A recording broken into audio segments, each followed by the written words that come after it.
Hi, I'm Andy Burgess. I'm a product specialist here at Aston Martin, and what I'd like to do is take you through this gorgeous interior of this DB11 V12. So the first thing you notice when you get into an Aston Martin is that aroma of the leather. It's Bridge of Weir leather from Scotland, all hand stitched together. In this particular car we have perforation, we have air conditioning and heated seats. We also have a combination of Alcantara and leather in this particular car, but you could go for the option for complete leather throughout. Also, we have an option of broguing as well, which you'd normally find in a high-end shoe.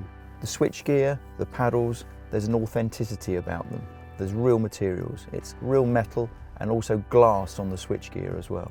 So what I'd like to do is take you through the seat control. You'll find the seat control on the transmission tunnel on the left-hand side here. You'll notice the base seat control, so you can push that down or raise the seat up. You've also got the reclining button as well, and fore and aft using the base.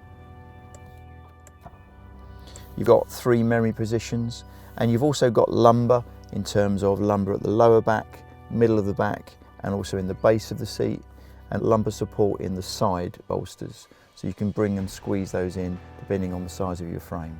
And that all works as well with the adjustment on the steering as well in terms of the memory. So you have forward or back with the steering, and also up and down. So you can really get this seat position and the steering position perfectly adjusted for yourself. So we'll go through the window controls and the mirror controls, which you'll find on the armrest here. So obviously you've got your window buttons left and right, and below that you'll have the boot release button as well.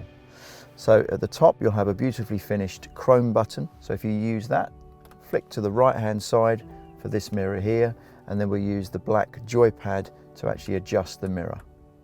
If you want to adjust the passenger mirror, we'll use that chrome button again, flick it to the left, and then use the joypad once more.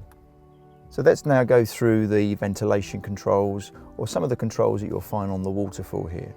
Obviously you've got the park, reverse, neutral and drive buttons, all finished in glass with your engine start button in the centre.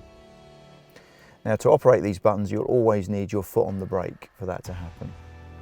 So below that you have all the ventilation controls, your heated seats and your cooling seats for left and right, air conditioning all in the centre, and then below that you have your one-touch navigation, radio, media and telephone buttons. So if you want to turn on the infotainment system, there's a little button just down here on the centre stack. So if we press that button there, you'll have the screen appear. Now there's 4 ways of actually operating the infotainment screen. You can use your voice through the steering wheel button here. You can use the buttons that are actually on the waterfall here, navigation, radio, media or telephone. Or you can use the touchpad or the control wheel to actually interact with the infotainment system. So to access your USB ports and also your SD card, we have a powered armrest. You'll find the button just here.